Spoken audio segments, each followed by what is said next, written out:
What's up, guys? It's Frank, and this is Graybird Garage. So we got the Corvette in the shop again today. I know you guys are loving these Corvette videos, so we're going to keep them going. But the reason why the Corvette's here today is because next week it's going out for full ceramic coat and detail. But there's a couple of issues that I want to address with the paint before I send it out to get that done. So I'll turn the camera around and show you guys what we're looking at. So you may be saying to yourself, what could possibly be wrong? This car looks gorgeous. Well, from far away, yeah, it looks great. I don't see anything really major with the rest of the car. There's one spot that's been bothering me since I picked up the car, and that's this little spot right here. So apparently the previous owner had a little minor, well, someone backed into the car, let's just put it that way. And well, they tried to do a repair on that, but it's not exactly a repair. It's just more or less dabbing some touch-up paint in there. And you could see this color that they chose. It's close, but it's not the exact color of the car. I mean, I noticed that maybe it's just me, but there's some metal flake in there. You could see where it goes all the way down to what might be primer, I'm not sure. And then the surface is just lumpy. So what we're gonna do is we're gonna take some 1500 grit sandpaper, sand this all down, and then I got some touch-up paint that's almost a perfect match. It's hard to tell in the glass, but it's almost a perfect match to this color. This color is not the original color of the car. According to the door tag, the car was originally silver, but it was repainted at some point to this burgundy, which is not exactly the same as a Corvette red from 1976, but it's pretty close, and I got a pretty close paint to match it. So we're gonna be sanding this down and then airbrushing this paint on top, blending it back and forth, clear coating, and then blending the entire area with some rubbing compound. So here we go.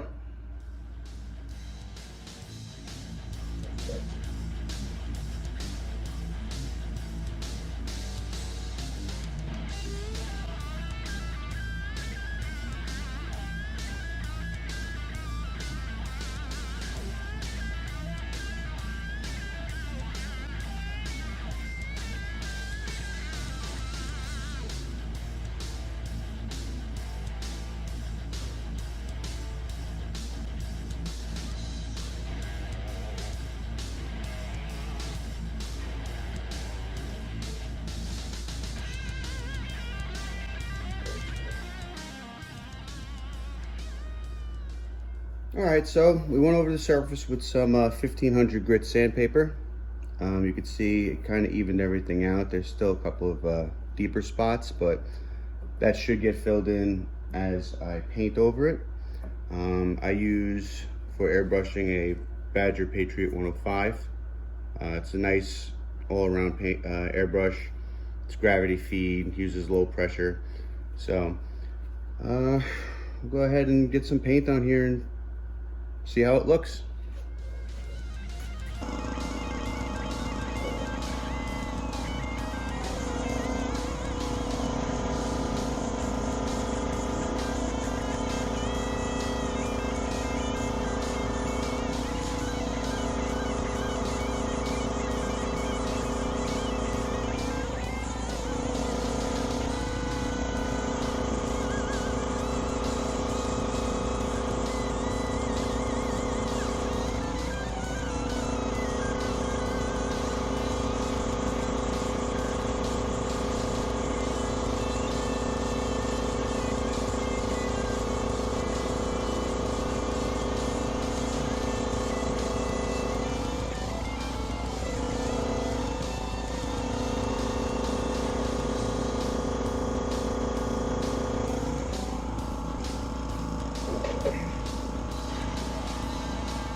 right, so there's the first step of the repair process.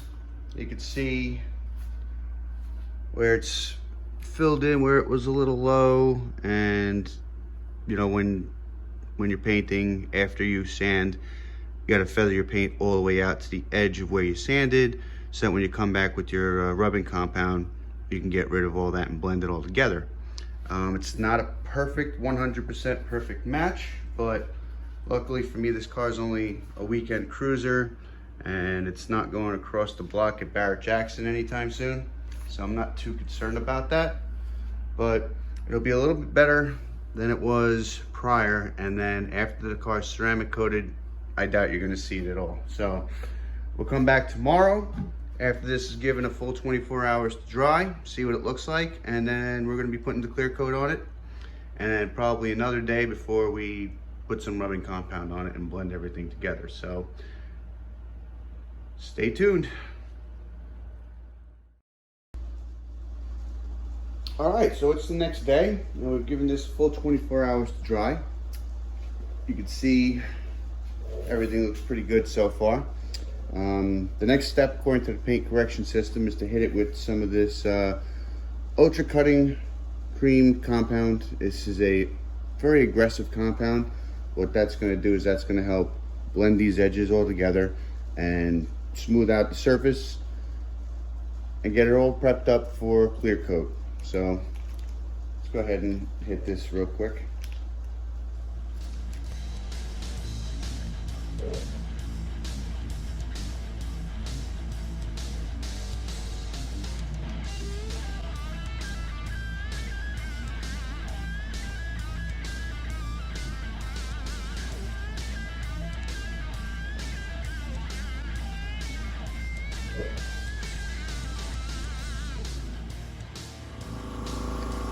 All right, now that we hit that a couple of times with the compound, you can see how it evened everything out, all nice, and it's ready for clear coat. I got my airbrush all set up with clear coat already in the color cup, and we're gonna go ahead and put a couple of light coats on.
After the clear coat was dry, I realized I was going to have to hit it with some 1500 grit sandpaper, followed by some 2000 grit sandpaper before I went with the heavy cutting cream.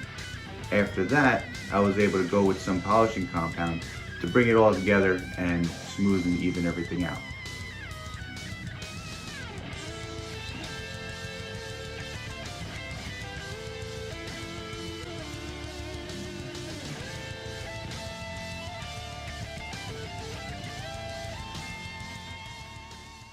Hey guys, so we're back. It's been a couple of days. The paint repair on the car is done. Not exactly happy with the results. This was my first time doing anything like this. So after I had the clear coat sprayed on, I thought I was going to be able to just hit it with some rubbing compound and it would all blend together. But unfortunately, I had to end up using sandpaper again with 1500 grit, and then using rubbing compound. It didn't come out too bad considering it's my first time actually doing a repair like this. But the problem that I have is the fact that the paint color is a shade off. Now, when I ordered the paint, I ordered it according to the paint code for 1976 Chevrolet Corvette. It actually comes out to, I believe it's Roman red. And apparently that's a pretty hard color to match.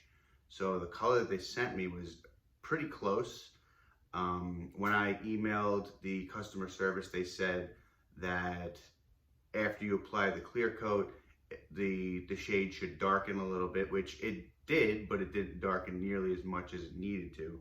So although the surface is smooth, everything blended together pretty nicely. I mean, but you could actually just, it's right here. You could totally see it because it's one shade brighter than the base color of the car. So unfortunately, that's the way it is. Not everything I do on this car is going to be a blazing success. I don't consider this a complete failure, but it's not a success either. So we'll say 50-50 on this one. I'm not sure. But that's basically it for now. All I could say is I followed the directions. I did everything that I was supposed to do. And if the color matched, it would be 100% perfect. But despite all that, the car is still going in for ceramic coat and a paint correction.